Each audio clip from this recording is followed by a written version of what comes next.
पिछली वीडियो में आप लोगों को बताया था मुंशी प्रेमचंद की जीवनी के बारे में। अब हम आगे बढ़ते हैं मुंशी प्रेमचंद जी द्वारा लिखित मंत्र नामक कहानी। चलिए स्टार्ट करते हैं। इस कहानी में सबसे पहला पात्र है डॉक्टर चड्ढा। डॉक्टर चड्ढा बहुत ही पावरफुल व्यक्ति है और बहुत अच्छे जाने माने डॉक्टर हैं। लेकिन वो उनकी एक शौक था, इनकी एक आदत है कि वो अपने हर चीज को बिल्कुल नियत समय पे करते थे। तिल के बराबर भी अपने समय को इधर उधर करना पसंद नहीं था। एक समय की बात है कि वो अपने क्लिनिक से निकल रहे थे गाड़ी की तरफ, तभी एक बूढ़ा व्यक्ति अपने एक 14 साल के बच्चे को, जो बहुत बुरी हालत में था, मरणासन स्थिति में था, उसको लेकर वहां पहुंचते हैं और उससे रिक्वेस्ट करते हैं डॉक्टर चड्ढा से कि मेरे बेटे को एक बार देख लो, सिर्फ एक नजर भर कर देख लो तो भी मुझे संतुष्टि हो जाएगी। लेकिन डॉक्टर चड्ढा अपने क्लिनिक से ये कहते हुए कि कल आना ऐसा कहते हुए वो चले गए। उन्होंने उस लड़के को एक नजर भर कर भी नहीं देखा। वो बूढ़ा बहुत देर तक इस चीज को देखता रहा कि क्या आज का इंसान इतना मतलबी हो गया है कि अपने स्वार्थ के लिए किसी की जान की भी परवाह नहीं करता। लेकिन उसकी ना देखने की वजह से उसकी बच्चे की, जो 14 साल का बच्चा है, उसकी मृत्यु हो जाती है और वो उस चीज को सहन नहीं कर पाता। दुखी मन से वो अपने आप वापस आ जाता है।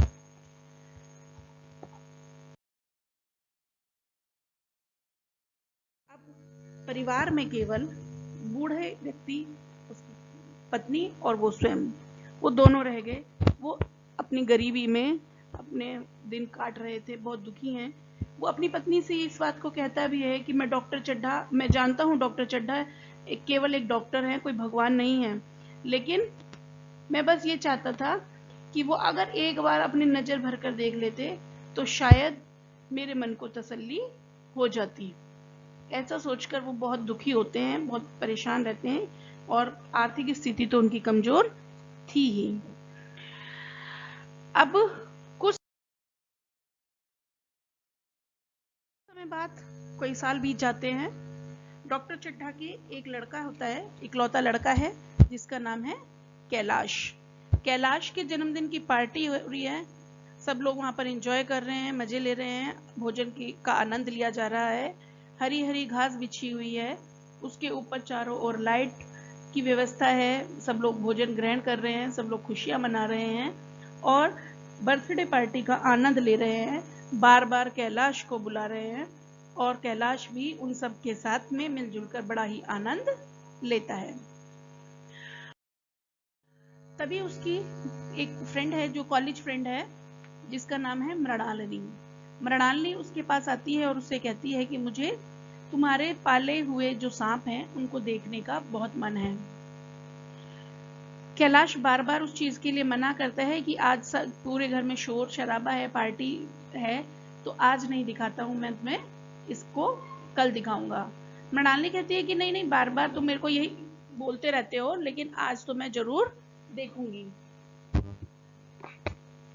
इतने में उसके जो और भी मित्र होते हैं वो इस सब चीजों को सुन रहे होते हैं। वो आके और मृणालिनी को उकसाना शुरू कर देते हैं। वो कहते हैं कि अगर तुम्हारी जगह पे कोई और लड़की होती तो अब तक नाराज हो चुकी होती, तुम इतने, वो मना कर रहा है, तुम उसकी बेइज्जती कर रहे हो।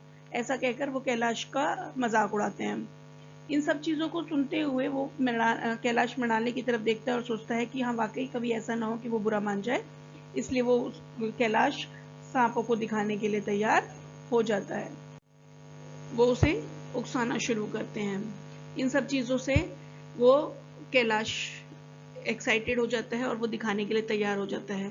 मृणालिनी के बार बार मना करने के बाद भी फिर कैलाश उसकी बात नहीं मानता और पहुंच जाता है।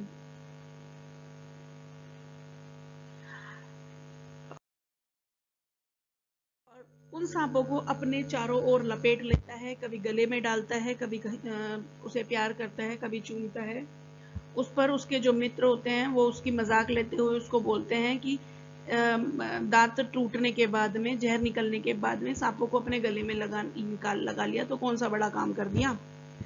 तब इस पर वो जोश में आ जाता है और सांप की गर्दन को इस प्रकार दबाता है उसके दांत दिखाने के लिए। वो उससे कहता है कि नहीं, सांप मेरे किसी भी सांप का कोई भी दांत नहीं टूटा हुआ। ऐसा कहकर वो उसकी गर्दन को बहुत तेज दबाता है। इस स्थिति में सांप, क्योंकि ऐसा व्यवहार कभी भी कैलाश का उन लोगों ने देखा नहीं था, सांपों को बहुत प्यार से रखते थे, तो वो समझ ही नहीं पाते कि ये कैलाश क्या करना चाहता है। जब वो सब मित्र उसके सांप देख लेते हैं, दांतों को देखकर संतुष्ट हो जाते हैं, तो वो उसकी वाहवाही करते हैं। लेकिन सांप इस चीज को नहीं समझ पाता। वो सोचता है कि उसने मेरे ऊपर प्रहार किया। चूंकि उसने वो उसका प्रहार किया तो क्या सोचता है कि वो उसको, सांप को, जैसे ही उसकी गर्दन ढीली पड़ती है तो सांप उसको काट लेता है और काट कर भाग जाता है। जैसे ही वो उसकी अपनी उंगली में सांप के कटे हुए का हिस्सा देखता है तो वो जड़ी बूटी लेने के लिए भागता है। जड़ी बूटी पीसी जाती है और उसे हाथ में लगाया जाता है, लेकिन उसका असर उस पर कुछ नहीं होता और वह धीरे धीरे बेहोश होने लगता है। स्थिति गंभीर होने लगती है। इतने में डॉक्टर चड्ढा वहां आते हैं। डॉक्टर चड्ढा उसको उसके हाथ की उस हिस्से पर चीरा लगाने के लिए बार बार बाध्य करते हैं, लेकिन जो कैलाश है उसे अपनी जड़ी बूटियों पर बहुत विश्वास होता है, इसीलिए वो उन जड़ी बूटियों के अलावा वो कुछ भी चीरा लगाने के लिए मना कर देता है। इसी स्थिति में आधा एक घंटा बीत जाता है। आधा एक घंटा बीत जाने के बाद में डॉक्टर चड्ढा बहुत परेशान हो जाते हैं, हताश हो जाते हैं, क्योंकि अब इस समय चीरा लगाने का भी कोई फायदा नहीं है।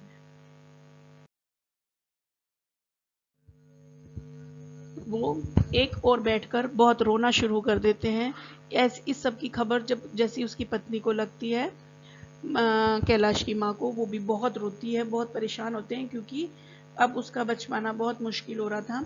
आसपास के लोगों के कहने पर बहुत सारे झाड़ फूंक वाले भी बुलाए जाते हैं, लेकिन किसी भी प्रकार का कोई असर नहीं होता। दूसरी ओर क्या दिखाते हैं कि वो बूढ़ा और उसकी पत्नी बैठे हुए हैं, दुखी हैं, और अगले दिन भोजन के विषय में सोच रहे होते हैं कि किस प्रकार भोजन की व्यवस्था की जाए, क्योंकि पूस की रात होती है, बहुत सर्दियों का मौसम है, सन मिल नहीं पा रहा होता है उन्हें कहीं पर। सन की जो रस्सियां बनाते हैं, उस रस्सियों को बनाकर वो उसे बेचता है और उससे ही उनकी जीवन नैया चल रही होती है। इतने में उसके दरवाजे पर एक पड़ोस से एक व्यक्ति आता है। वो आकर बताता है कि डॉक्टर चड्ढा के लड़के को सांप ने काट लिया है, उसकी स्थिति बहुत गंभीर है, शायद वो अब बच नहीं पाएगा, लेकिन उसने कहा है यदि कोई मेरे बच्चे को बचा लेगा तो मैं उसे अपार धन दूंगा। तो वो कहता है कि तुम वहां चले जाओ, जिससे तुम्हारा पूरा जीवन आराम से कट पाएगा। लेकिन इन सब चीजों को सुनकर जो बूढ़ा व्यक्ति है, जो भगत है, वो अपने मन में बड़ी तसल्ली लेता है। वो कहता है कि भगवान के घर में देर है अंधेर नहीं, क्योंकि जैसा डॉक्टर चड्ढा ने मेरे साथ किया, आज ईश्वर ने उसे भी वही दिन दिखाया, इसलिए मैं उसकी सहायता के लिए नहीं जाऊंगा। उसे भी तो पता चले, जब इकलौता लड़का इस दुनिया में नहीं रहता है तो कैसा दुख होता है। आज नहीं खेलने जाएगा वो, ऐसा कहकर वो उससे मना कर देता है कि मैं नहीं जाऊंगा चाहे कुछ भी हो जाए। लेकिन मन के अंदर उसको बहुत दिल कचोट रहा होता है। वो उसको ऐसा लगता है कि जैसे उसने कोई बहुत बड़ी चोरी कर ली है, बहुत बड़ा अपराध कर लिया है, क्योंकि उसका एक भगत का एक नियम था कि चाहे उसके शहर में, चाहे दूर गांव तक भी, किसी भी गांव में यदि वो सांप के किसी काटने को सुन लेता है, तो क्योंकि उसके पास एक मंत्र होता है सांप के काटने के को उतारने का, जहर उतारने का, तो वो उसके पास वहां तुरंत चला जाता है, चाहे कोई उसे बुलाए या ना बुलाए, वह स्वयं ही वहां पर चला जाता है। इसलिए वो पूरी रात सो नहीं पाता और ध्यान देता है। जैसे ही उसकी पत्नी अंदर घर में सोने के लिए जाती है, वो तुरंत जैसे ही उसकी पत्नी सो जाती है, वो चुपचाप उठकर निकल जाता है, क्योंकि उसका मन उसे कचोट रहा होता है। दिल और दिमाग के बीच में उसके एक युद्ध चल रहा होता है।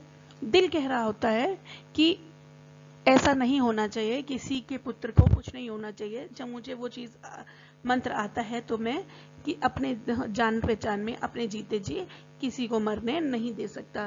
लेकिन दिमाग उसको बार बार ये कह रहा होता है कि अच्छा हुआ, उसे भी पता चलना चाहिए दूसरों का दुख। दिल और दिमाग के बीच में जो लड़ाई चल रही होती है ना, उसके अंतर्द्वंद चल रहा होता है, तो वो उस चीज को अपने मन पर वो काबू नहीं रख पाता और पैर अपने आप ही चड्ढा के घर की ओर चल देते हैं।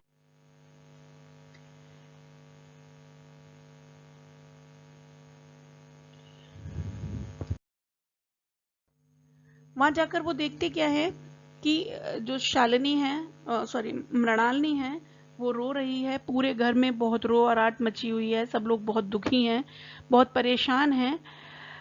और जो कैलाश है उसकी स्थिति बहुत खराब हो चुकी है, उसके बचने के चांसेस बहुत कम होते हैं, सभी लोग ऐसा बोलते हैं।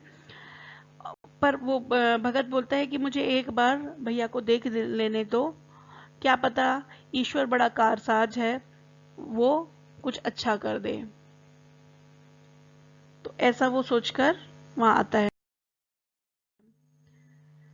तो डॉक्टर चड्ढा बहुत रो रहे होते हैं, लेकिन वो कहते हैं कि भैया देख लो, ईश्वर करे बच जाए।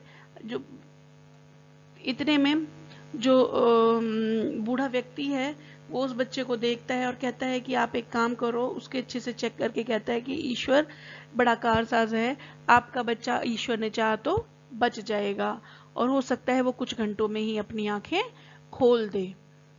आप अपने कहारों से कहो कि वो जब तक मैं मंत्र पढ़ता रहूं उसके ऊपर घड़ों से लगातार पानी गिराते रहें। ऐसा कह के पूरे घर के कहारे मेहमान सब लोग उसके ऊपर पानी गिराने के लिए घड़े ले लेकर चल दिए। मृणालिनी भी अपना घड़ा लेकर चल देती है कि उसके ऊपर किसी भी प्रकार पानी लगातार गिरते रहना चाहिए। दूसरी तरफ भगत आंखें बंद कर कर बैठ जाता है और मंत्रों का उच्चारण करना शुरू करता है। पूरी रात वो मंत्र पढ़ते रहता है और उधर उसके ऊपर पानी लगातार डालते रहते हैं लोग। जैसे जैसे सूर्य उदय होता है, सूर्य की लाल लाल किरणें आकाश में फैलती हैं, वैसे ही कैलाश भी अपनी लाल लाल आंखों को खोलते हुए ऐसे उठकर बैठ जाता है जैसे बहुत गहरी नींद से जगा हो। चारों ओर जो भगत है उसकी तारीफ होने लगती है, सब लोग बहुत खुश होते हैं कि भाई बच्चे की जान बच गई। वो लड़का उठ के सबको बताता है कि अब वो पूरी तरह से स्वस्थ है। सब लोग भगत की बहुत तारीफ करते हैं, धन्यवाद देते हैं। मेहमान उसको बहुत बहुत तारीफ करते हैं सब, लेकिन और सब बहुत खुशियां मनाते हैं, पार्टी स्टार्ट करते हैं, आपस में दोस्त बहुत खुश होते हैं सभी। अब देखो कि जहां बुरा होने वाला होता है वहां पर अचानक से अच्छा हो जाए उम्मीद से बाहर, तो सभी लोगों को बहुत अधिक खुशी होती ही है। ऐसा ही वहां का माहौल था, अचानक से बदल चुका था। तो उसके माता पिता हैं वो भी बहुत खुश हैं। साथ में वो बोलते हैं कि मैं उसको बहुत सारा धन दूंगा, इतना धन दूंगा कि उसे जीवन भर कभी दोबारा कमाने की आवश्यकता नहीं होगी, ऐसा डॉक्टर चड्ढा सोचते हैं। उधर उसके जो रिश्तेदार हैं, उनके सगे संबंधी हैं, वो लोग भी बहुत खुश होते हैं और वो भगत को बहुत ही धन्यवाद देते हैं। लेकिन दूसरी तरफ भगत के मन में क्या चल रहा होता है, क्योंकि वो अपनी पत्नी को बिना बताया आया हुआ था, पत्नी तो घर में सो रही है, वो चुपचाप निकल के आया होता है, तो वो क्या सोचता है कि वो चुपचाप तेज तेज कदमों से चल रहा होता है अपने घर की तरफ को। वो चाहता है कि मेरे घर पहुंचने से पहले पत्नी ना जागे, मतलब मैं अपनी पत्नी के जागने से पहले वहां पहुंच जाऊं। ठीक है, उसे पैसों का कोई लालच नहीं है बच्चों, इतना सब कुछ होने के बाद में ऐसा ही होना चाहिए इंसान को। दूसरी तरफ जब सब लोग उसे ढूंढते हैं भगत को, तो उसे उन्हें पता चलता है कि वो तो चला गया, पता नहीं कहाँ चला गया। दूसरी तो तब डॉक्टर जो चड्ढा है वो सोचते हैं कि मैंने रात में तो उसे पहचाना नहीं, लेकिन अब मुझे दिन में उसे पहचान याद आ रही है कि ये वही बूढ़ा है कि एक बार वो मेरी क्लिनिक पर आया था अपने छोटे से बच्चे को लेकर, और मैं अपने खेलने के चक्कर में उसके लड़के को देख नहीं पाया। पता नहीं उसका बच्चा अब जीवित होगा कि नहीं। मैंने इस चीज का भी ध्यान नहीं दिया था। वो अपनी उस बात पर बहुत ही गिल्टी करता है, बहुत शर्मिंदगी महसूस करता है और वो ये निश्चय करता है कि मैं अवश्य ही उस बूढ़े का पता लगा लूंगा। तो इसी के साथ आपकी ये कहानी मंत्र समाप्त होती है। इससे ये पता चलता है कि हमें, अगर हमारे अंदर कोई योग्यता है तो उसे अपने शौक के लिए नहीं, दूसरों की समाज सेवा के लिए निकाल देना चाहिए। दूसरों की सेवा करना ही परम धर्म है। ठीक है बच्चों, आप लोगों ने ये वीडियो देखी उसके लिए धन्यवाद। आप इसे लाइक, शेयर और सब्सक्राइब जरूर करें। Thank you.